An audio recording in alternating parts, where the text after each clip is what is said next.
Welcome to Sequim Real Estate Questions and Answers. I'm Chuck Morandi, your host. And tonight I want to answer a question that comes up once in a while. What about the earthquakes? Is Sequim a safe place, or do we have to worry about earthquakes? Well, there are people all over the country, in fact all over the world, who have to worry about all kinds of disasters. So let's take a look at the subject of earthquakes and disasters in the Sequim area on the North Olympic Peninsula.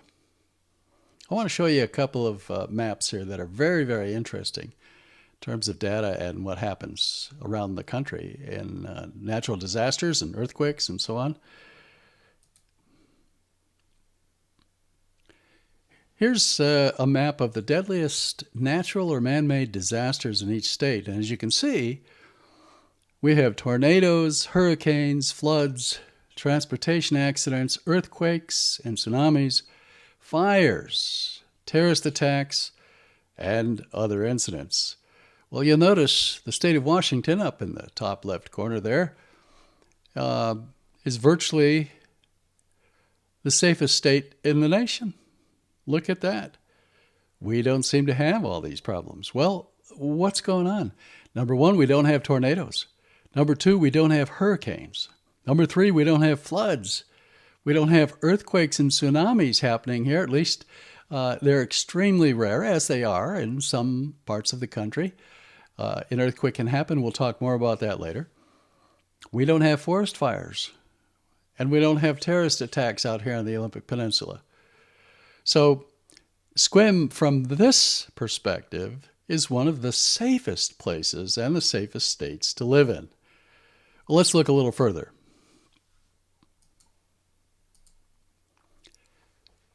Here's a map showing risk areas of natural disasters and severe weather, and they're looking at tornadoes in particular. Notice that if you're in Kansas or Oklahoma, Arkansas, Tennessee, Louisiana, look at the red area. Lots of tornadoes out there. We don't have tornadoes in the state of Washington. So that's a pretty big deal. Let's look further. Here's a map of risk areas of natural disasters and severe weather, particularly looking at droughts. And you'll notice that there are droughts in many places in the country. But if you go way up to the northwest corner of Washington State, you'll see that the North Olympic Peninsula there is even has a little bit of green on it. We actually are up there in the far northwest corner of Washington State on the Olympic Peninsula that you can see on the map. A little bit of a green area way out there, and we have the Olympic National Park and the forest out there, which is actually the wettest area in the continental United States with about 200 inches of rain a year. We don't have any droughts in the Sequim area, and we never have, as far as I know. Well, this is an interesting map showing earthquakes of moderate risk, earthquakes of high risk, floods, hurricanes, and tornadoes. And you can see on this map that the East Coast, if you live anywhere from north of Boston, if you live up in north of New York, all the way down to Miami and over to Houston and beyond into southern Texas, lots of hurricanes. I mean, look, every year, right? Seems like it. There's Tornado Alley in the center of the country, as well as in many parts toward the east. Look, there are a lot of dangerous places in the country. Sequim just happens to be one of the safest because we don't have any of these problems. Well, if you look at California earthquake zones, it looks pretty scary. And I want to show you this really great online resource. Whether you're using a Windows computer or an Apple computer, you can go online to earthquake3d.com, the number 3, and pull this up. You can rotate this and look at all the earthquakes that are going on in real time. And in the top left corner, you can even adjust for the magnitude of the quakes that you'd like to see or not see. And you can also adjust for the age, going back 7 days all the way up to the last 24 hours. Very, very helpful and interesting map showing all the earthquakes around the world.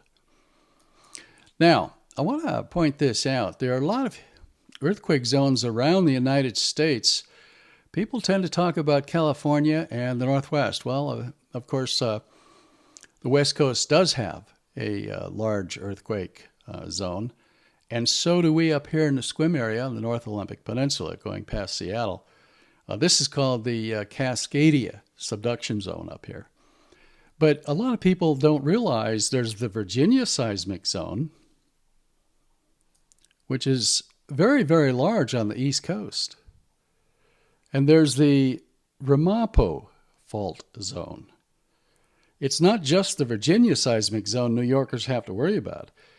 Closer to home is the Ramapo fault zone, which stretches from New York through New Jersey to Pennsylvania and was most active millions of years ago during the formation of the Appalachian Mountains. There's also the New Madrid seismic zone.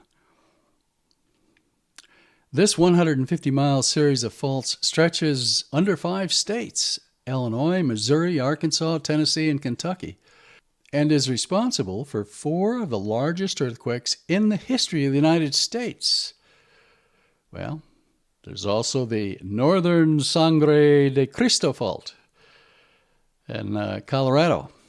And as you can see from this map, there are a lot of earthquakes that go on across the Midwest, all the way over to the east, down into Florida.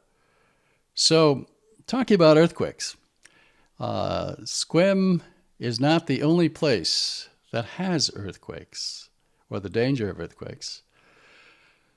They can happen anywhere on the West Coast and in many, many parts of the United States. It just so happens that because our really only significant threat out here is the possibility of an earthquake, we don't have tornadoes and hurricanes and all of these other disasters.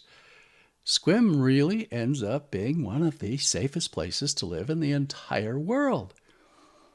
Now, by the way, I want to point something else about earthquakes and the danger or the safety of living out here. If you're living in Los Angeles or Seattle or any metropolitan area and there's a major earthquake, you may not be able to get out of the city. All of the on-ramps to the freeways are going to be broken down, or at least some of them.